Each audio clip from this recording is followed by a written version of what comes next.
5:49 นาทีฮะเข้าสู่เรื่องราวหลอนๆกันประจำค่ำคืนนี้คุณผู้ฟังครับ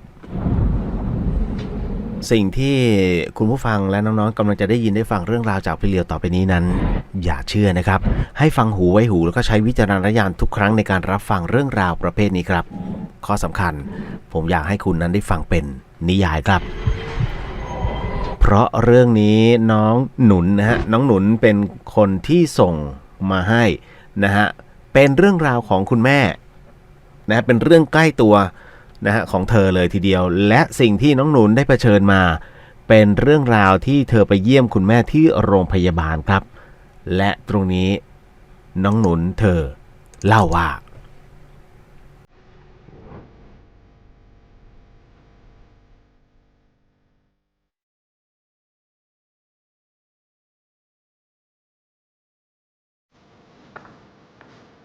น้องหนูส่งมาบอกงี้ว่าเรื่องนี้เกิดขึ้นตอนที่หนูไปเยี่ยมแม่ที่โรงพยาบาลครับพี่เรียวคือแม่หนูอ่ะเป็นเส้นเลือดในสมองแตกค่ะแล้วช่วงที่คุณแม่ของน้องหนุนเขาเนี่ยเป็นนั้นอ่ะปรากฏว่าน้องหนุนเขาประชุมอยู่ที่ทำงานกว่าจะรู้ว่าคุณแม่นั้นเป็นอะไรแล้วก็เข้าโรงพยาบาลไปแล้วก็ประมาณ4 โมงเย็นเพราะว่าป้าข้างบ้านนั้นโทรมาฝากข้อความที่ออฟฟิศไว้นะฮะ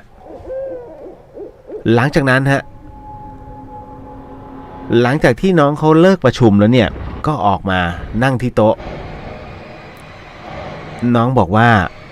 น้องที่ออฟฟิศมันก็ซื่อมากๆค่ะพี่เลียวแทนที่จะเข้าไปบอกในห้องประชุมก็ต้องรอให้หนูเลิกก่อนจึงบอก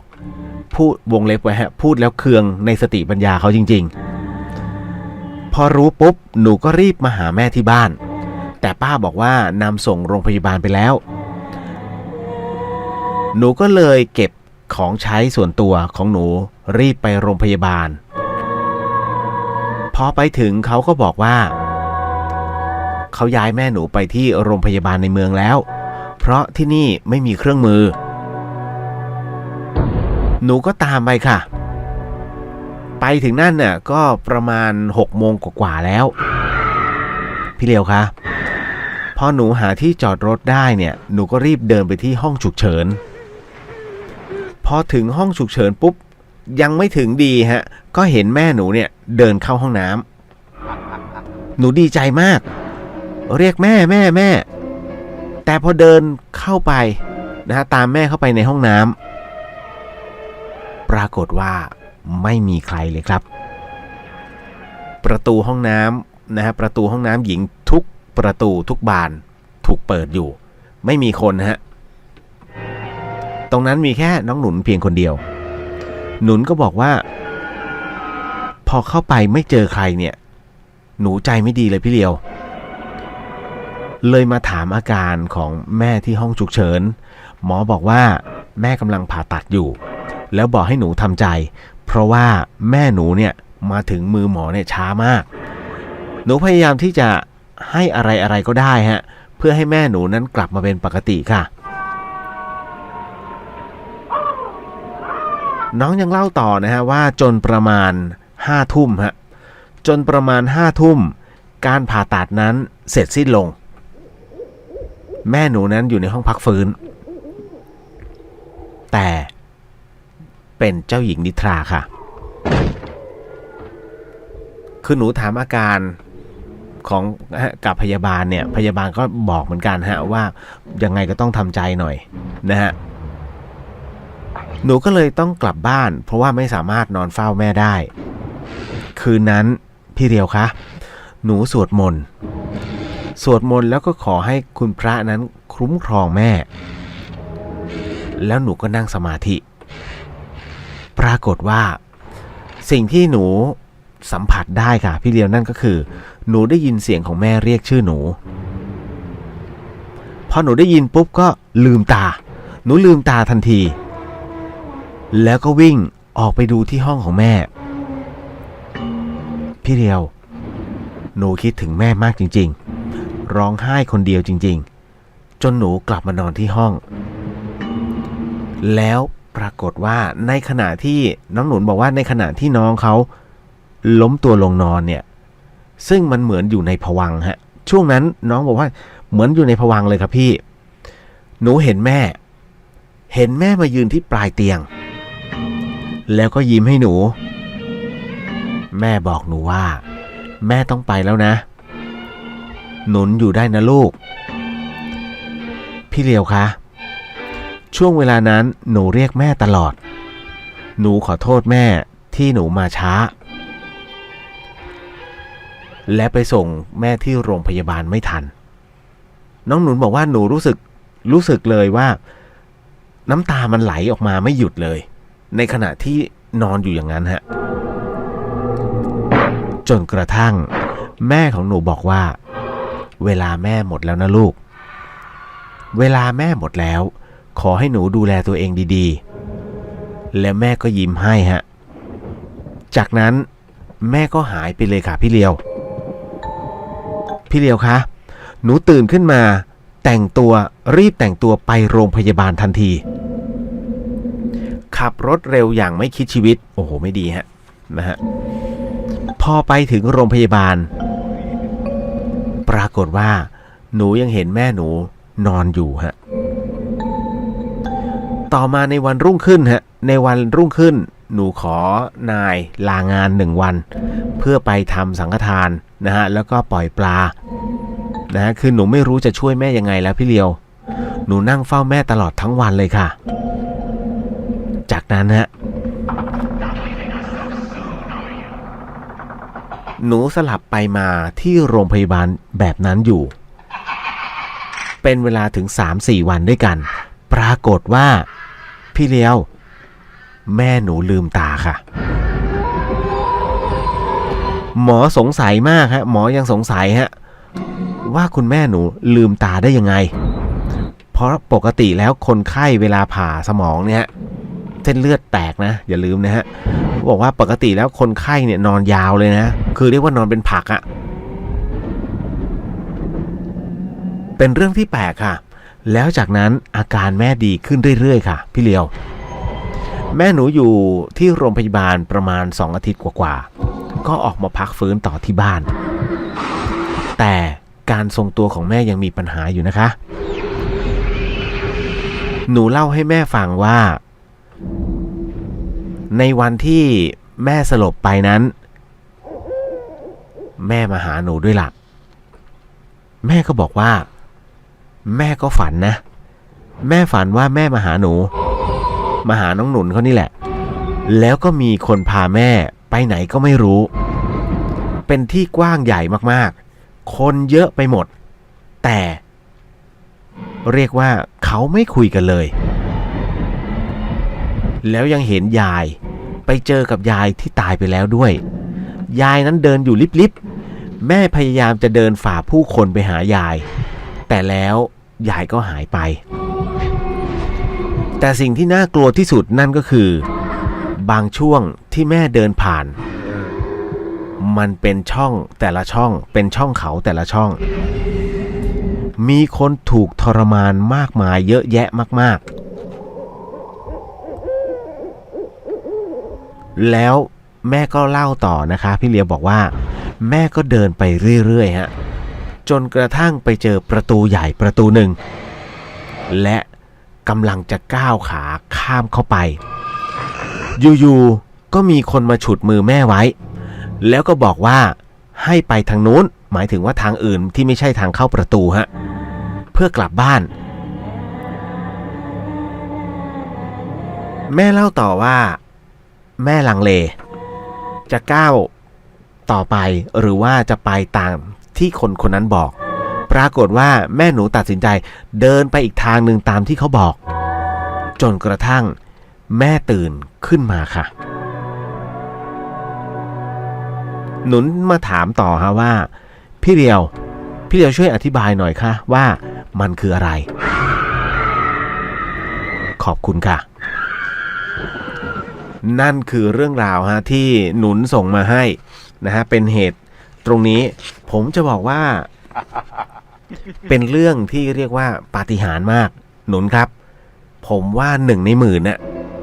ที่ผ่าศีรษะแล้ว กลับมาได้ภายในระยะเวลาแบบนี้ฟื้นเร็วมากนะฮะแถมมีเรื่องราวที่จริงๆแล้วมันต้องไปแต่แสดงว่าไม่ถึงวาระฮะคือเรื่องราวแบบนี้เกิดขึ้นนะฮะอย่างสามเณรของลูกศิษย์พระสารีบุตรจำได้ไหมฮะที่ท่านได้ตรวจแล้วฮะว่าพระสารีบุตรตรวจแล้วว่าน้องเนรเนี่ยถึงคาดแล้วดวงชะตาถึงคาดแต่ก็ยังมาเฝ้าพระสารีบุตรได้เหมือนเดิมนะพระสารีบุตรจึงถามน้องเนรรูปนั้นถามว่าในระหว่างวันนี้เจ้าไปทำอะไรมาบ้างน้องเนรตอบว่าก็ไม่ได้ทำอะไรมากก็มาหาพระอาจารย์เหมือนเดิมเพียงแต่ในขณะที่เดินทางมาท่ามกลางความเรียกว่าท่ามกลางป่ารกทึบก็มาเจอปลักตมซึ่งเรียกว่าในปลักตมนั้นที่กำลังจะแห้งน้ำกำลังจะแห้งมันมีปลาอยู่ฮะมันมีปลาที่กำลังรอความตายอยู่สามเณรรูปนั้นจึงเอามือช้อนปลาแล้วก็ไปปล่อยลงสระพระสารีบุตรจึงบอกว่าอ๋อมิน่าล่ะมิน่าว่าดวงชะตาจึงยังไม่ถึงคาดที่ผมเปรียบตรงนี้นะฮะไม่ได้ว่าเปรียบว่าน้องเหมือนคุณแม่เหมือนสามเณรนะครับแต่น้องบอกว่าได้ล่ำลานะนายไป1 วันเพื่อที่จะไปอะไรนะใส่ทำพระสังฆทานใช่ไหมฮะนะทำสังฆทานแล้วก็ปล่อยนกปล่อยปลานะครับก็เรียกได้ว่าก็อาจจะเป็นส่วนหนึ่งของผลบุญจำได้ไหมฮะว่ามีผู้หญิงคนหนึ่งที่ออกรายการตี10แล้วบอกว่าตัวเองนั้นตายไปแล้วนะฮะที่ตายไปเพราะว่าเกิดจากอุบัติเหตุนะคือเดินขึ้นไปชั้น2ของตึกอาคารหนึ่งที่อยู่ในแถวเมโทรแถวกรุงเทพมหานครแล้วพื้นมันทะลุแล้วเธอตกลงมาจากชั้น2ในขณะที่ตกลงมานั้นมีความรู้สึกว่าเหมือนมีใครบางคนมาคอยรับอยู่จึงไม่เจ็บแต่ก็ไม่รู้สึกตัวนะฮะณตรงนั้นนั่นเองฮะเธอบอกว่าเธอล่องลอยไปเรื่อยๆแล้วก็ไปอยู่อีกที่หนึ่งฮะจนกระทั่งเรียกว่าไปเจอเหมือนกับว่าท่านท้าวพญายมราชซึ่งตัวสูงใหญ่มากแล้วก็ได้เรียกเอาทั้งบุญกับบาปมาชั่งว่าอะไรมันเยอะกว่าในขณะที่กำลังชั่งบุญชั่งบาปอยู่ปรากฏว่ามีแสงสีทองนั้นลอยมาหาที่ตัวเธอฮะในที่สุดเธอฟื้นขึ้นมาก็เลยมาถามสามีว่าได้ทำสังฆทานไหมปรากฏว่าสามีบอกว่าได้ทำสังฆทานส่งให้เธอจึงกลับมาฮะคือมันเป็นเรื่องที่แปลกผมเล่า2เหตุการณ์นี้เอาไว้ให้น้องได้เปรียบเทียบนะฮะว่าสิ่งที่น้องทำนั้นคืออะไรเป็นเรื่องกุศลทั้งนั้นนะครับอีกอันนึงก็คือคุณแม่น้องน่าจะยังไม่ถึงเวลาฮะพอถึงตรงนี้เสร็จแล้วเนี่ยน่าจะปฏิปต่อได้แล้วนะฮะเขาเรียกว่าเรื่องราวต่างๆนั้นนะฮะทุกสิ่งอันย่อมเป็นไปได้เสมอการตายแล้วฟื้นเนี่ยมันไม่ใช่เรื่องผิดปกติเพราะผมเองก็อยู่ในภาวะนั้นเช่นกันที่ตายแล้วฟื้นแต่สิ่งที่คุณแม่น้องเห็นนะเป็นประโยชน์ฮะเป็นประโยชน์กับชาวพุทธเป็นประโยชน์กับอีกหลายๆคนที่รับฟังอยู่เพราะเรื่องราวในโลกหลังความตายนั้นวิทยาศาสตร์ยังยืนยันไม่ได้ครับมันต้องอาศัยปากต่อปากและปากต่อปากของคนที่ตายแล้วฟื้นนั้นผมยืนยันว่ามีการคลาดเคลื่อนกันแทบไม่กี่เปอร์เซ็นต์แต่ที่แน่ๆคือมีคนอีกหลายๆคนยืนอยู่กับคุณโดยที่คุณไม่สามารถจะพูดคุยกับเขาได้เลย Data ตรงนี้ตรงกันหมดฮะและการเดินทางไปนะจุดหมายจุดใดจุดหนึ่งโดยที่เรียกว่ายังไม่รู้ว่าถึงไหนไม่สามารถคุยกันได้แต่ที่แน่ๆเมื่อหิวแล้วสามารถกินของตัวเองได้ฮะนั่นก็คือสิ่งที่เขาเรียกว่าคุณทำบุญหรือว่าใส่บาตรไปนั่นเองแล้วก็กินคนที่ไม่มีกินก็มีฮะคนที่ไม่มีกินตรงนั้นไม่สามารถจะกินของคนอื่นได้ จับปุ๊บเหมือนจับลูกไฟเพราะฉะนั้นทุกสิ่งอันบุญนั้นของใครของมันครับ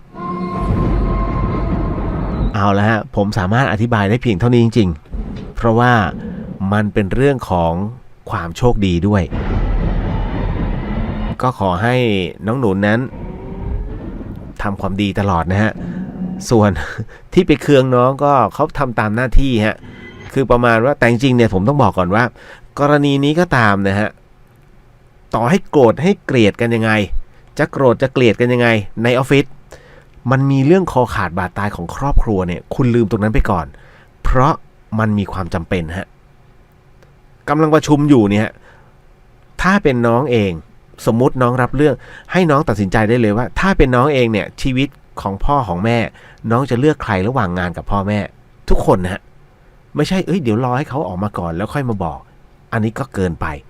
นะฮะเข้าไปบอกในที่ประชุมเลยขออนุญาตค่ะแล้วหาคนนั้นคุณแม่เข้าโรงพยาบาลด่วนบอกนะตรงนั้นเลยฮะเขาจะได้รับรู้ทุกคนได้รับรู้นะครับอันนี้ต้องบอกฮะโอ้โหไปรอประชุมเสร็จแล้วให้ขึ้นตายอย่างนี้ไม่ได้ฮะ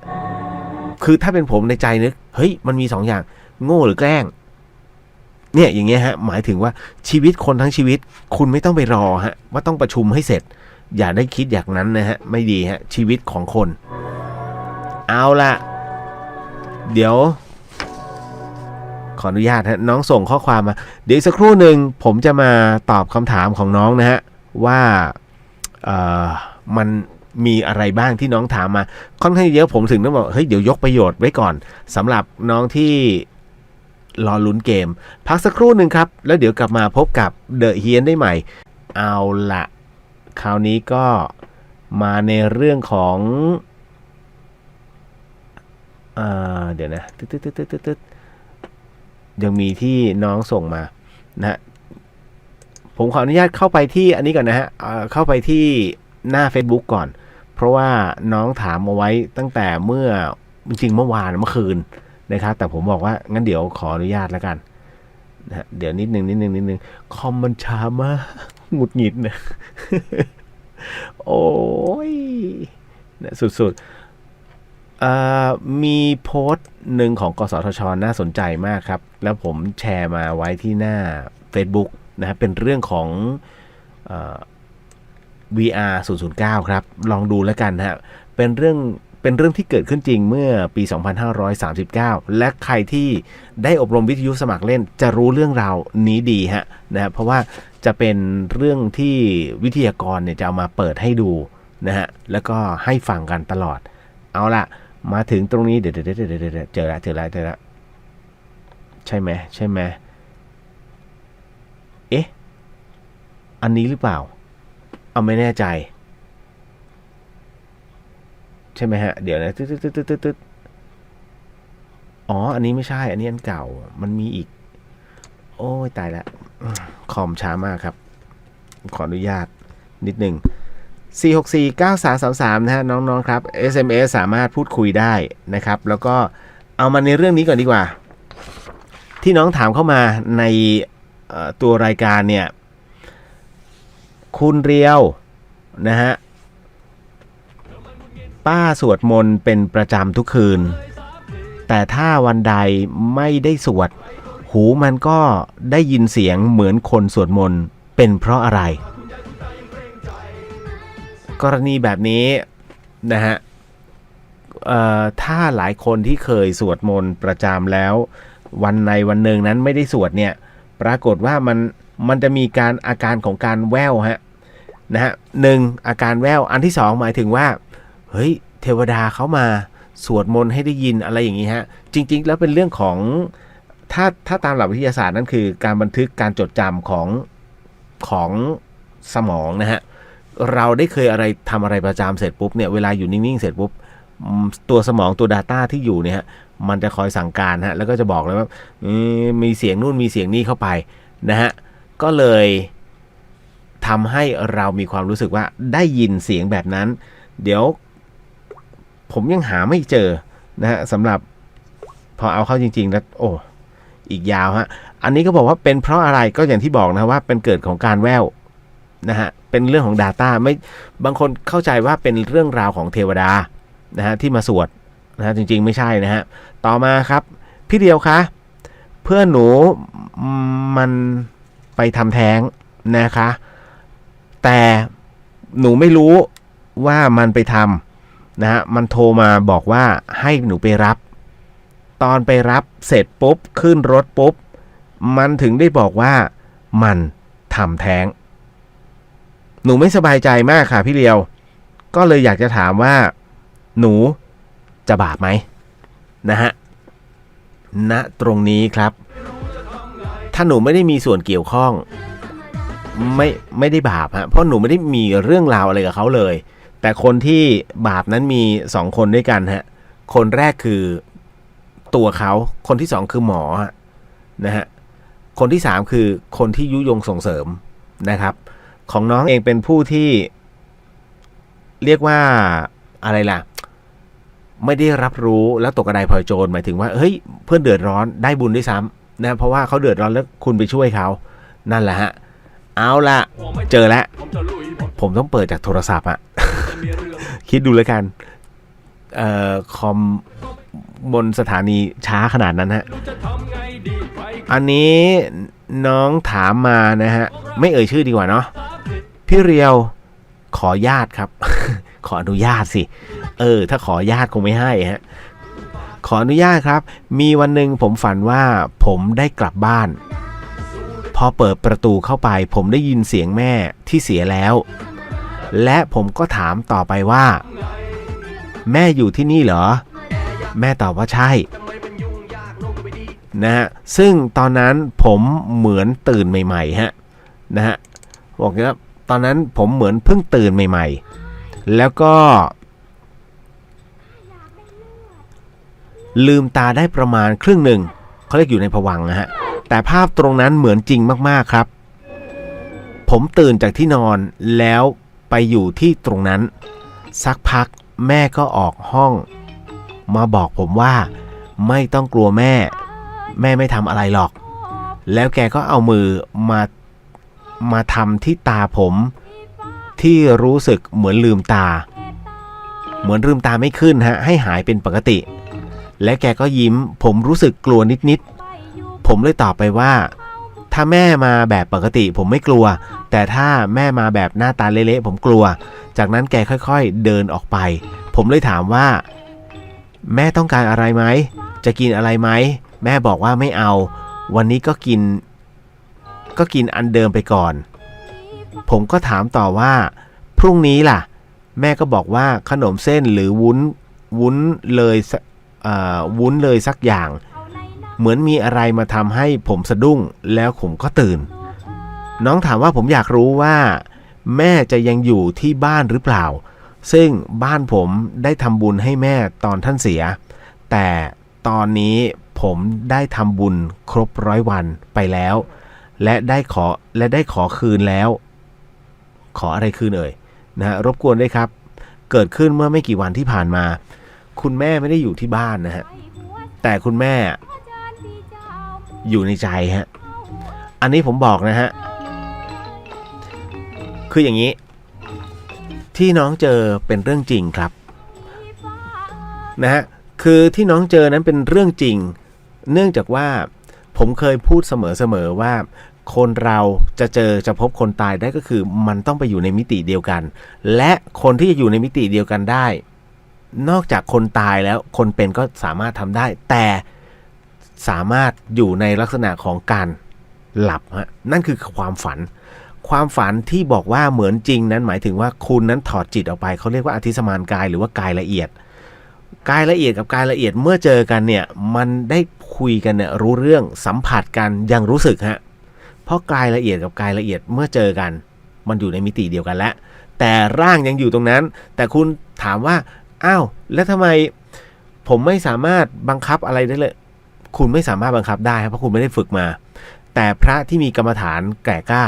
ท่านสามารถถอดจิตออกได้คือฝึกได้ฝึกถอดเข้าออกอย่างเงี้ยได้นะครับแต่อย่างเราอาศัยแค่เพียงความฝันเพราะฉะนั้นผมถึงได้บอกเสมอว่าเวลาน้องฝันแม้กระทั่งเพื่อนคนที่คุณวันนี้คุณแก่ แต่ไปเจอเพื่อนในสมัยสาวๆนั่นคือภาพสุดท้ายที่คุณเจอกับเพื่อนสาวคนนั้นฮะและก็ไม่ได้เจอกันอีกเลย Data มันเก็บความทรงจำสุดท้ายอยู่และมันวิ่งเข้ามาแวบเดียวมันถึงได้มาเจอเพื่อนคนนี้แวบเดียวเองแล้วก็ไปเรื่องอื่นเลยนั่นแหละฮะนั่นคือสิ่งที่จิตใต้สำนึกมันฟ้องแต่กรณีของคุณแม่คุณนั้นนะฮะผมบอกได้เลยว่าอันเนี้ยมีคุณแม่มีความเป็นห่วงคุณมากนะครับเพราะฉะนั้นสิ่งหนึ่งที่ทำได้ก็คือบอกท่านเลยครับบอกว่าไม่ต้องห่วงนะแต่อะไรก็ตามที่แม่ขาดแม่มาอย่างเงี้ยแล้วก็แม่มาบอกนะฮะกรณีแบบนี้ถ้าทำบุญ100 วันไปเรียบร้อยแล้วเนี่ยฮะเดี๋ยวผมจะมีบอกเพราะมีคำถามสุดท้ายที่จะขอวิธีการทำบุญด้วยก็เดี๋ยวฟังแล้วกันแล้วเดี๋ยวผมจะบอกให้ว่าวิธีการทำบุญของหลวงปู่ดูนั้นของหลวงปู่ดูธรรมปัญโยเขาเรียกว่าเป็นเรียกท่านว่าเทพเจ้าแห่งเขาเรียกว่าเทพเจ้าแห่งอะไรนะผู้ที่สงเคราะห์สรรพวิญญาณนี่แหละฮะฉายาของหลวงปู่ดูนะครับเทพเจ้าแห่งความเมตตานะจำได้แหละเอาละครับในกรณีตรงนี้นะฮะผมบอกแล้วฮะว่าของน้องเองคุณแม่ไม่ได้อยู่ที่บ้านนะครับเพียงแต่ว่าบ้านนั้นเป็นที่คุ้นเคยแล้วท่านกลับมาแต่คราวนี้จะมาเฉพาะในความเรียกว่าในความทรงจำและในความฝันกับคุณเท่านั้นนะครับเอาละอันนี้ตอบแล้วนะครับมาอีกเรื่องหนึ่งน้องถามบอกแล้วว่าวันนี้เยอะอยู่น้องถามว่าคนตายสวด1 วันสวด3 วันสวด7 วันมันต่างกันยังไงครับต่างกันสิครับน้องสวดวันเดียวก็จบแล้วสวด3 วันก็ยืดเยื้อยิ่งสวด7 วันยิ่งยืดเยื้อใหญ่เลย ต่างกันตรงนี้จริงๆเนี่ยจะบอกว่าการสวดศพเนี่ยฮะเขาไม่ได้สวดงานศพเนี่ยเวลาพระท่านสวดเขาไม่ได้สวดให้ศพฟังนะพระไม่ได้สวดให้ศพฟังแต่พระนั้นสวดให้โยมฟังครับนะฮะงงแล้วสิคุณต้องอ่านหนังสือสวดมนต์พร้อมกับคำแปลแล้วคุณจะรู้ว่าบทที่พระสวดนะ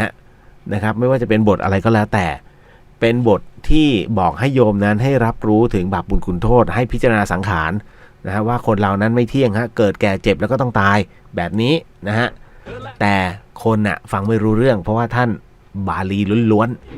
ๆนะครับดังนั้นท่านหลวงพ่อปัญญาจึงบอกว่าที่วัดชลประทานนะฮะเวลาจะสวดศพสวดนิดเดียวแต่เทศเยอะๆเทศให้โยมได้รับรู้ฮะว่าเรื่องสัจธรรมนั้นเป็นแบบไหนแต่ถ้าสำหรับโบราณนั้นบอกไว้ว่ากรณีของการสวด1 วันสำหรับผีตายโหงครับนะฮะสวด3 วันกับ7 วันนั้นแล้วแต่กำลังของเรานะฮะก็คือแบบตายแบบธรรมดานี่แหละทำไมถึงต้องสำหรับผีตายโหงสมัยก่อนไม่มีปืนฮะมันจะมีแต่มีดอีดาบเนี่ยฟันกันนะฮะมีจอบมีดาบฟันกันตลอดเวลาทะเลาะกันศพจึงไม่สวยดังนั้นคุณจำได้ไหมผมเคยบอกว่ามันมีเรื่องราวของคนตายแล้วฟื้นฮะแบบเนี้ยคล้ายๆกับเรื่องเมื่อกี้นะที่ตายแล้วฟื้นแล้วในสมัยโบราณนั้นมีขนาดโผล่ขึ้นมาจากโลงฮะเรื่องนี้เกิดขึ้นที่จังหวัดปราจีนบุรีแต่นานมากแล้วนะนานมากแล้วโผล่ขึ้นมาขนาดพระเนี่ยสวดจบที่2พระเองยังวิ่งเลยฮะจริงๆนี่คือเรื่องที่มันเคยเกิดขึ้นสมัยก่อนนั้นไม่มีการฉีดฟอร์มาลีนไม่มีแม้กระทั่งโรงเย็นฮะปัจจุบันนี้ถ้าตายปุ๊บเรียบร้อยเขาฉีดอย่างเดียวฮะฉีดสารพิษเข้าสู่ร่างกายยังไงก็ตาย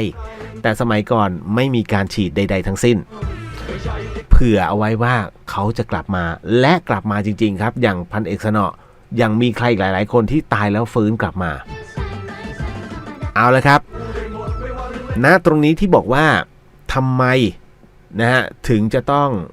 สวด1 วันนะฮะแล้วรีบฝังหรือไม่ก็เผาเพราะว่าเมื่อก่อนในเวลามันทะเลาะกันเนี่ยมันฟันหน้าฟันตากันแหกกันเป็นโอ้โหคือศพมันไม่สวยและถ้าเขาก็กันเอาไว้ว่ามันมีความเชื่อเกิดขึ้นว่าเฮ้ยถ้าเขาฟื้นขึ้นมาล่ะมันก็จะมาแบบเละๆ ไม่ดีแน่ๆเพราะฉะนั้นถ้าตายก็ต้องไปทั้งร่างนะครับในเมื่อกันตรงนั้นเสร็จปุ๊บ1 คืนสำหรับผีใต้โหงเสร็จปุ๊บนำไปฝังฮะนะฮะสมัยก่อนจึงนิยมฝังนะฮะจนกระทั่ง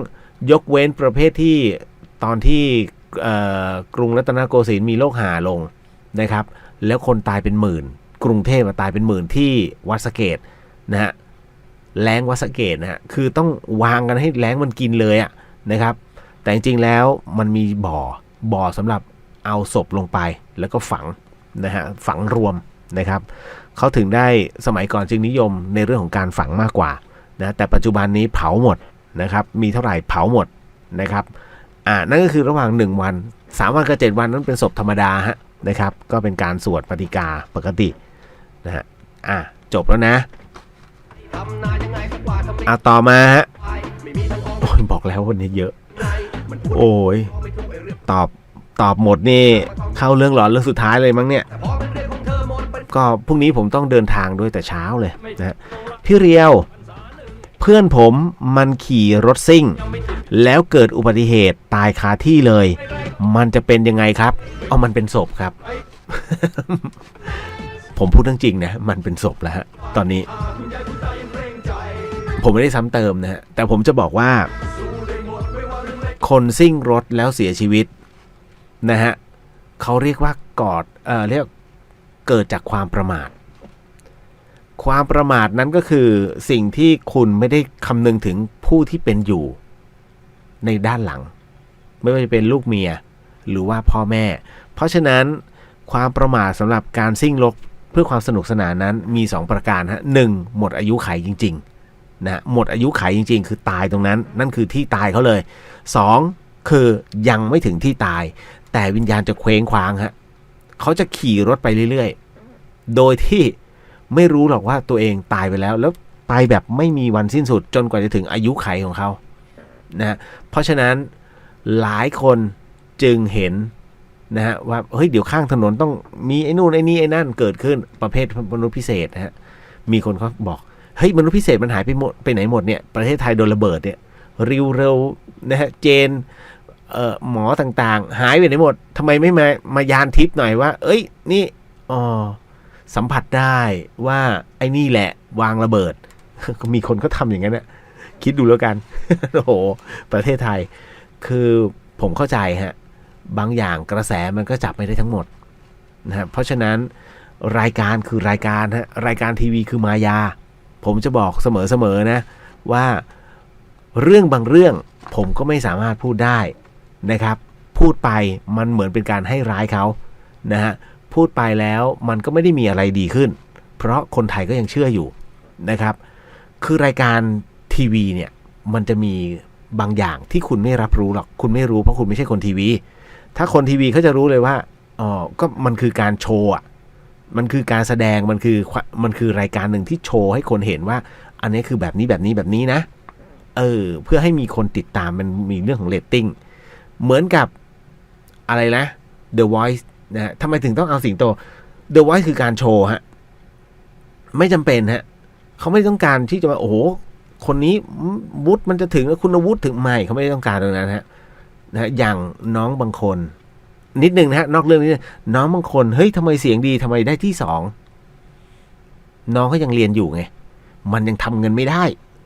ทุกอย่างคุณต้องดูให้มันลึกนะฮะกรณีที่เฮ้ยถ้าเอาน้องไปน้องต้องใส่เสื้อมาเสื้อนักเรียนมาร้องเพลงแล้วต้องมาเรียนเสร็จปุ๊บเฮ้ยมีงานตรงนี้น้องก็ต้องกรณีของ Image เนี่ยพูดง่ายๆนะฮะทำไม Image จึงไม่ชนะอะไรอย่างเงี้ยฮะมันมีกระบวนการตลาดเกิดขึ้นมากมายเลยเดี๋ยวคุณต้องดูให้คือต้องให้ทันเกมเรื่องราวแบบนี้มันเกิดขึ้นอยู่นะฮะมันมีเรื่องการค้ามันมีเรื่องของการลงทุนเกิดขึ้นอันนี้ผมไม่ได้ขยายเรื่องราวอะไรมากมายนะฮะแค่บอกแค่นั้นเอามาตรงนี้นะฮะกรณีแบบนี้ที่บอกนะฮะว่ากรณีถ้าตรงนั้นเป็นที่ตายของเขามันก็ต้องตายกรณีที่ไม่ใช่ที่ตายมันจะไปเรื่อยๆฮะจนกว่าจะหมดอายุขัยแล้วเมื่อไหร่จะหมดอายุขัยตอบไม่ได้ฮะและระหว่างนั้นเป็นยังไงนอกจากตรงนั้นเองฮะเขาจะเจอกับอะไรอีกมากมายเลยทีเดียวฮะ ผมไม่เคยตายขนาดนั้นนะฮะผมตายไปแค่1 นาทีกว่าๆซึ่งมันถือว่าสำหรับผมเนี่ยถือว่านานมากเพราะในภวังค์หรือว่าในอีกโลกหนึ่งเนี่ยมันร่วมประมาณ20 นาทีอ่ะ1 นาทีกว่าในชีวิตจริงนะฮะแต่มันในภวังค์อีก20 นาทีของอีก1ในชีวิตหนึ่งหลายคนมาถามว่าพี่เลี้ยว1 ชาติเนี่ยคำว่าชาติบอกตายไปแล้วกี่ชาติมันกี่ปี1 ชาติถ้าตอนนี้ก็คือ74 ปีฮะคืออายุขัยของคนแต่ถ้าปีหน้าก็จะเหลือ73 ปีคำว่า1 ชาตินะฮะไม่ใช่ขออภัยทุก100 ปีอายุคนจะลดลง1 ปีเพราะฉะนั้นจะต้องตามไปทุก100 ปีฮะก็คือ1 ชาติเท่ากับอายุคน74 ปีสำหรับตรงนี้เมื่อครบ100เมื่อไหร่ปี2600นะฮะเมื่อไหร่อายุคน1 ชาติก็จะเท่ากับ73 ปีนะครับเพราะฉะนั้นเวลาเขาบอกว่าตายระวังนะต้องชดใช้ถึง500 ชาติคุณเอา74คูณนั่นน่ะนั่นคือก็ประมาณ700 ปีนะนั่นคือสิ่งที่ต้องรับกรรมอันนี้บอกไว้ก่อนนะฮะ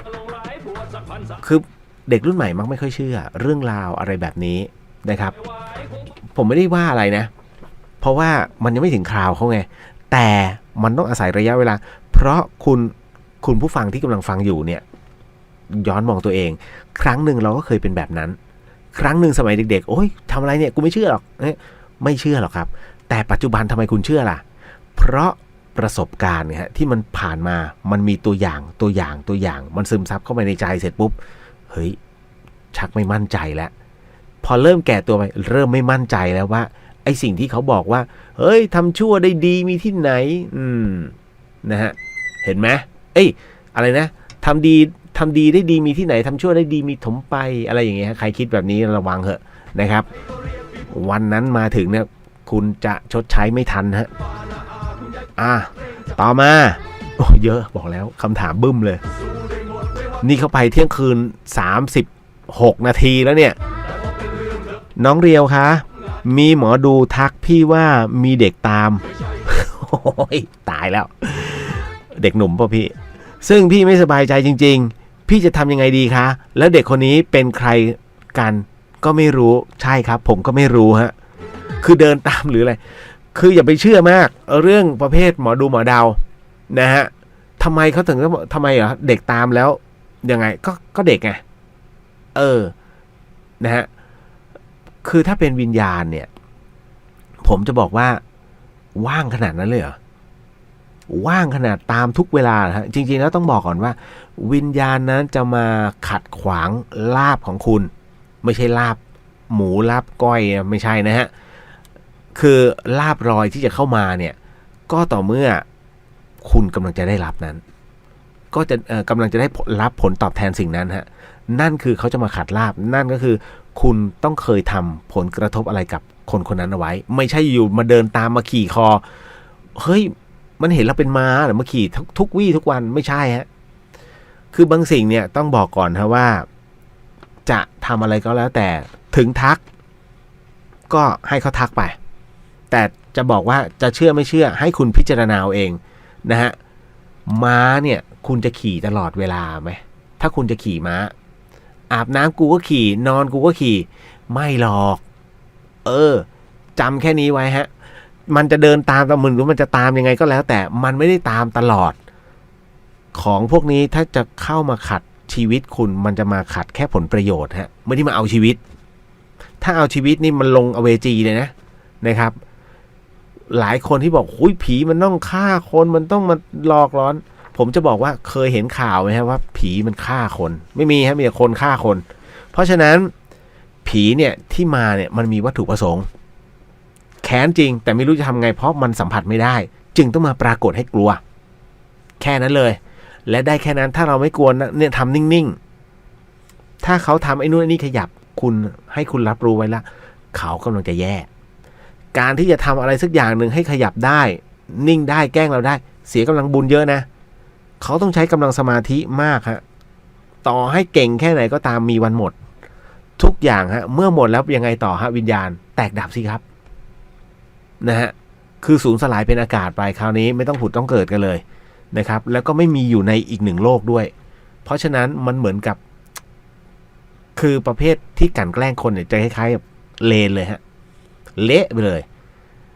นี่คือสิ่งที่บอกว่าไม่ต้องกลัวนะครับกับสิ่งที่มองไม่เห็นและเรื่องราวที่เขาทักทายมาก็ฟังเอาไว้เฉยๆแต่ผมให้คุณพิจารณาตามหลักความจริงเอาวิทยาศาสตร์เข้ามานะฮะอย่าเอาไสยศาสตร์นำเอาความเป็นจริงนำก่อนฮะแล้วไสยะค่อยมาตามอีกทีนึงว่าใช่ไม่ใช่เวลาคุณพิจารณาทีละเรื่องให้จบจากใจพิจารณาแบบนี้นะฮะอันนี้ผมบอกแล้วนะหวังว่าเก็ตแล้วนะครับต่อมาสุดท้ายโอ้ยเหนื่อยนะอยากจะพักเหมือนกันสุดท้ายพี่เรียวขอวิธีทำบุญอีกรอบครับของหลวงปู่ดูฮะเอาละครับมาคราวนี้นะฮะเรื่องราวตรงนี้ผมบอกอีกรอบหนึ่งนะวิธีทำบุญของหลวงปู่ดูธรรมปัญโยฮะนะหลวงปู่ดูธรรมปัญโยนะฮะท่านบอกเอาไว้ว่าการทำบุญพิเศษใช้คำว่าพิเศษนอกเหนือไปกว่าการทำบุญปกตินะฮะอย่างเช่นใส่บาตรทำพระสังฆทานหรือว่าไปฟังเทศน์ฟังธรรมนั่นคือการทำบุญในระดับปกติแต่ถ้าทำบุญพิเศษเพื่ออุทิศส่วนกุศลให้กับผู้ที่ล่วงลับไปแล้วนั้นท่านบอกงี้ฮะว่าสิ่งที่คุณจะต้องทำนะฮะก็คือการทำบุญในวันที่เป็นวันพระขึ้น8ค่ำหรือขึ้น15ค่ำทุกเดือนนะฮะนั่นคือสิ่งที่คุณควรจะทำคือวันพระใหญ่นะฮะทุกวันพระคุณทำ1 เดือนจะมีอยู่แค่2วันข้างขึ้น8ค่ำกับขึ้น15ค่ำนะฮะพอหลังจากนั้นนั่นคือ1วันฮะณตรงเนี้ยท่านบอกว่าสัพพวิญญาณในปรโลกนะฮะหรือว่าในนรกนะฮะการภาคทันหรือว่าการลงโทษนั้นจะหยุดชั่วคราวเพื่อให้สัพพวิญญาณทั้งหลายทั้งปวงที่รับโทษอยู่ในนรกนั้นคอยรับผลบุญจากญาติของเราจากญาติของเขาที่ส่งบุญไปให้นะครับอันนี้คือสิ่งที่หลวงปู่ดูบอกต่อมาฮะหลังจากนั้นคนที่ตายไปแล้ววันที่7ครับเขาเรียกทำบุญ7วันจำได้ไหมวันที่7ในการทำบุญ7วันนั้นวิญญาณนั้นยังไม่ได้ไปไหนนะฮะยังคงป้วนเปี้ยนวนเวียนอยู่บริเวณรอบๆเรานี้เองนะฮะหรือว่าบริเวณบ้านหรือว่าสิ่งที่ผูกพันอยู่นั่นเองเพราะณตอนนั้นเป็นวันที่เขารอฮะนะรอในเรื่องของการสลับสับเปลี่ยนผู้ที่ต้องมาเอาเขาไปแล้วก็ต้องรอนะฮะการภาคทันต่อไปนะฮะเพื่อที่จะเอาเขาเดินทางไปฟังนะฮะในเรื่องของสิ่งที่เขากระทำในโลกมนุษย์นี่คือวันที่7จากนั้นครับวันที่50ฮะทำบุญ50วันนั่นคือช่วงนั้นวิญญาณกำลังโดนชักจูงไปฮะโดนจูงไปยังตรงไหนฮะไปเขาเรียกว่าไปเพื่อจะไปตรงแท่นบัลลังก์เพื่อที่จะรอการพิพากษาณช่วงนี้นี่เองฮะถ้าคุณทำบุญเสร็จปุ๊บอานิสงส์ผลบุญอันไหนที่แรงพอส่งผลให้เขานั้นขึ้นทันทีฮะไม่ต้องรอการพิพากษาต่อไปจากท่านท้าวพญายมราชอันนี้หลวงปู่ดูบอกนะครับต่อมาครับสุดท้ายทำบุญในวันที่100คือทำบุญ100วันนั่นเองครับทำบุญ100วันนั้นก็คือเพื่อให้เขาบอกว่าในช่วงนั้นเนี่ยวิญญาณนั้นอยู่บนแท่นเป็นที่เรียบร้อยกำลังรอการพิพากษาอยู่ก็คือภาพนั้นจะมาปรากฏให้เห็นฮะว่าสิ่งที่คุณนั้นหรือว่าดวงวิญญาณของคนคนนั้นน่ะทำเอาไว้นะฮะอันไหนดีอันไหนชั่วและต้องไปอยู่ขุมไหนหรือว่าขึ้นสวรรค์ชั้นไหนในขณะที่รอการพิพากษาอยู่ตรงนั้นคุณทำบุญนะฮะในวันที่100ปุ๊บบุญถึงทันทีฮะอัพทันทีไม่มีการลงคำว่าขุนแต่มีแต่คำว่าชั้นนะครับกรณีที่บาปบุญเท่ากันไปอยู่ไหนฮะสัพพวิญญาณ กรณีที่บาปบุญเท่ากันท่านว่าไว้ว่าวิญญาณนั้นจะต้องมาเป็นเจ้าหน้าที่ก็คือเป็นหนึ่งในจตุโลกบาลซึ่งมันน้อยมากบาปบุญในโลกมนุษย์มาช่างกันปุ๊บมันเท่ากันเป๊ะเลยฮะมันก็เหมือนกับคุณก็คือเจ้าพนักงานนั่นเองคอยที่ตามจับดวงวิญญาณต่างๆนานานะฮะยมบาลไม่ได้มีองค์เดียวนะครับมี36ครับนะครับ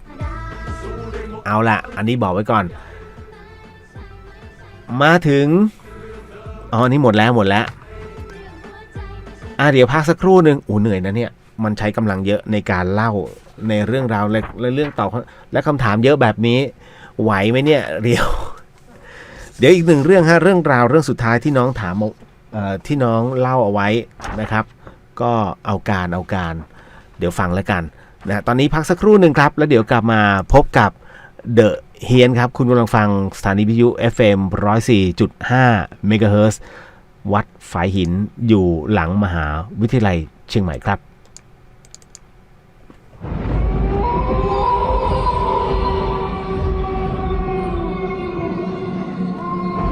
เข้าสู่เรื่องหลอนนะสำหรับในค่ำคืนนี้คุณผู้ฟังครับสิ่งที่น้องๆและคุณผู้ฟังกำลังจะได้ยินได้ฟังเรื่องราวจากพี่เลียวต่อไปนี้นั้นอย่าเชื่อนะครับให้ฟังหูไว้หูแล้วก็ใช้วิจารณญาณทุกครั้งในการรับฟังเรื่องราวประเภทนี้ฮะข้อสำคัญครับอยากให้คุณนั้นได้ฟังเป็นนิยายครับเพราะเรื่องที่ผมกำลังจะเล่าต่อไปนี้นั้นส่งมาโดยคุณลึชาโอ้โหชื่อจริงมาเลยฮะเป็นเรื่องราวของคนกระโดดตึกฮะสิ่งที่น้องเขาเล่ามานั้นเป็นประสบการณ์ตรงเราไม่เถียงนะฮะและเรื่องที่ฤชาส่งมาให้ผมนั้นเขาเล่าว่า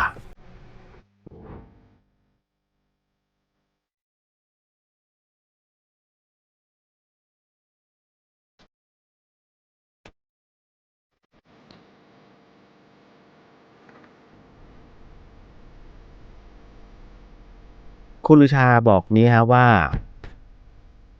เรื่องนี้เกิดขึ้นเมื่อปีที่แล้วครับพี่เหลียวคือมันเกิดขึ้นที่คอนโดของผมแล้วครับพี่ตรงนี้น้องเขาบอกว่าคนตายนั้นเป็นคนที่เขาพักติดกับห้องผมเลยครับต้องบอกก่อนว่าน้องเขาเป็นคนเงียบๆแต่ก็ยังมีบ้างฮะที่เมื่อเจอก็ยังยิ้มแล้วก็ทักทายกันนะครับพี่วันเกิดเหตุนั้นผมกลับมาจากทำงานแล้วก็เดินเข้าคอนโดฮะในขณะที่เดินเข้ามาที่คอนโดเนี่ยก็เห็นผู้คนเขาจับกลุ่มกันนะคุยกันอยู่ข้างล่างมากมายเลยทีเดียวฮะแต่ผมก็ไม่ได้สนใจเลยนะครับก็เลยตรงขึ้นไปที่ห้องทันทีนะฮะหลังจากที่ออกจากลิฟต์ปุ๊บงงใหญ่เลยฮะเพราะมีคนมายืนอยู่ที่หน้าห้องของมิตรซึ่งเป็นน้องที่เขาอยู่ข้างห้องผมเลย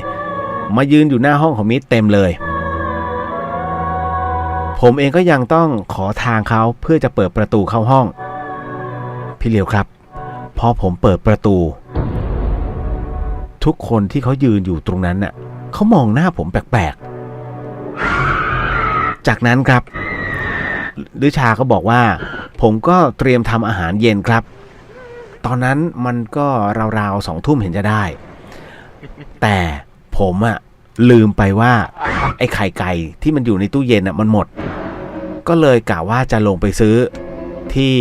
ซุปเปอร์มาร์เก็ตข้างล่างฮะก็ตอนเปิดประตูออกไปเนี่ยผู้คนที่เคยยืนกันอยู่ก็หายสลายตัวกันไปหมดแล้วฮะแต่หลังจากนั้นฮะกำลังจะเดินออกไปที่ลิฟต์ปรากฏว่าผมเห็นมิตรเขายืนอยู่ที่ลิฟต์อยู่แล้วแต่น้องเขาก็ไม่ได้กดนะฮะไม่ได้กดลิฟต์ผมก็เลยเดินไปกดลิฟต์นะฮะพอลิฟต์มาถึงปุ๊บผมก็ถามมิตรว่าลงไหมเขาก็สายหน้าครับ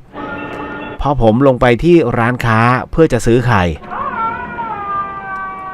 ซึ่งต้องบอกก่อนนะว่าในช่วงเวลาที่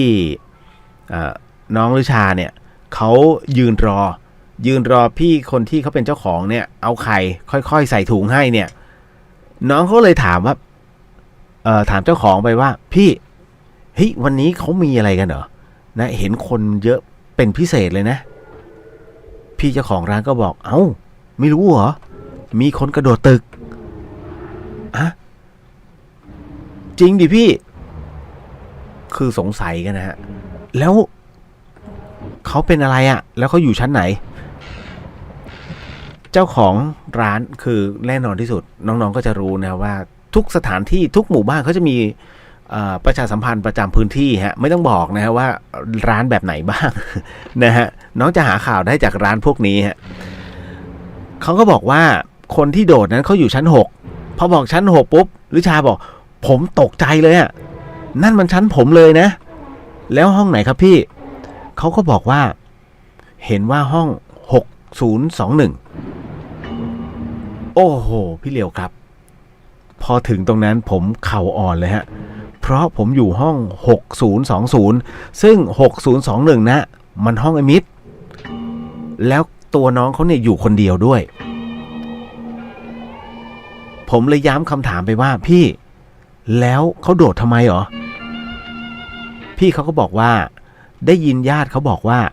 มันไปติดเอดส์มาพอติดเอดส์มาแล้วคิดสั้นโอ้โหพี่เหลียวครับผมนี่มือสั่นเลยอ่ะผมบอกพี่เขาว่าพี่เชื่อเปล่าว่าเมื่อกี้ผมเพิ่งเจอกับเจ้าของห้องที่ลิฟต์แล้วห้องผมกับห้องเขาอะติดกันเลยแกตกใจครับนะแกก็ตกใจฮะโอ้โหพี่เลียวตอนนั้นเนี่ยต้องบอกก่อนว่าผมเนี่ยพอรับรู้แล้วว่าเฮ้ยที่เราเจออะมันไม่ใช่คนคิดดูแล้วกันฮะขึ้นลิฟต์ไปคนเดียวบนคอนโดฮะพอประตูลิฟต์เปิดออกมาปุ๊บสิ่งแรกที่ฤชาเขาทำคือออกไปก่อนครึ่งก้าวดูซ้ายขวาก่อนฮะแล้วค่อยออกไปเต็มตัวจากนั้นก็ค่อยๆเดินไปน้องเขาบอกว่าค่อยๆเดินไปถึงหน้าห้องครับสายตาก็อดชำเลืองประตูที่อยู่ข้างห้องไม่ได้ตอนนี้ฤชาบอกว่าเขาเข้าใจแล้วฮะว่าเมื่อกี้ทำไมถึงมีคนมุงกันพี่เลียวครับผมมือสั่นไปหมดล้วงกุญแจมาไขห้องไม่ถูกเลยแล้วในขณะที่ผมบิดลูกบิดออกครับปรากฏว่ามันมีเสียงแก๊กๆจากห้องมิดครับมีเสียงแก๊กๆหมายถึงว่าลูกบิดมันโดนบิดฮะเพราะมิดบอกว่าถ้าข้างนอกเป็นไปไม่ได้เพราะสายยูยังใส่กุญแจ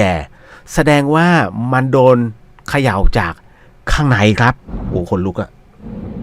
ขนแขนลุกเลยฮะคราวนี้ฤชาก็ยังบอกอีกว่าจากนั้นครับจากที่ผมกำลังจะทำข้าวกินเนี่ยผมคิดแค่เอาบะหมี่กึ่งสำเร็จรูปแล้วพี่เลียวพอละแล้วจากนั้นก็เปิดทีวี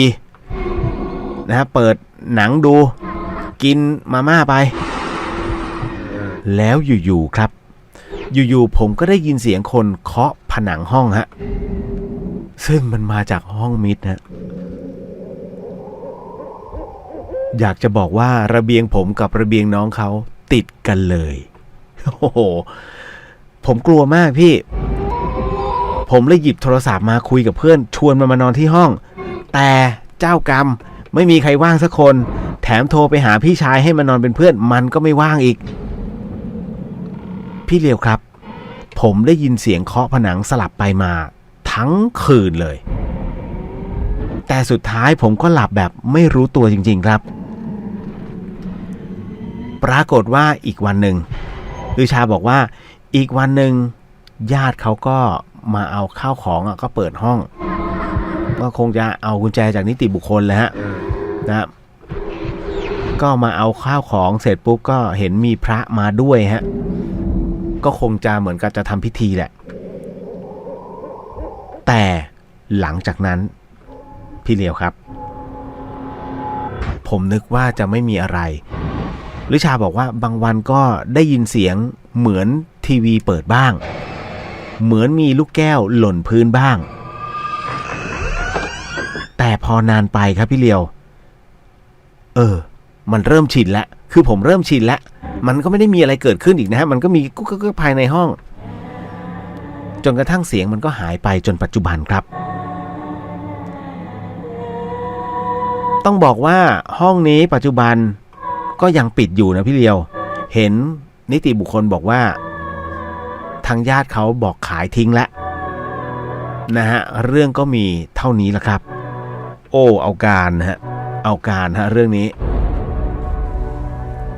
ก็เล่าสู่กันฟังครับเรื่องราวแบบนี้ขอบพระคุณนะฮะน้องๆทุกท่านที่ติดตามเดอะเฮียนหวังว่าคงจะได้รับอรรถรสและความรู้พอสมควรเลยทีเดียวฮะส่วนภารกิจที่จะต้องออกไปข้างนอกนะฮะ on the way ข้างนอกขออนุญาตเก็บไว้ก่อนเพราะช่วงหน้าฝนไม่สะดวกครับเดี๋ยวจะเดินงูเงี้ยวเขี้ยวขอสิ่งหนึ่งสิ่งใดที่พี่เดียผิดพลาดพลั้งไปต้องขออโหสิกรรมนะที่นี้ไม่ได้ตั้งใจมีเจตนาฮะนะครับและก็สามารถเข้ามาฟังใน The เฮียนภาค YouTube ได้ในวันพรุ่งนี้ฮะสำหรับค่ำคืนนี้ราตรีสวัสดิ์ครับพี่น้องชาวเชียงใหม่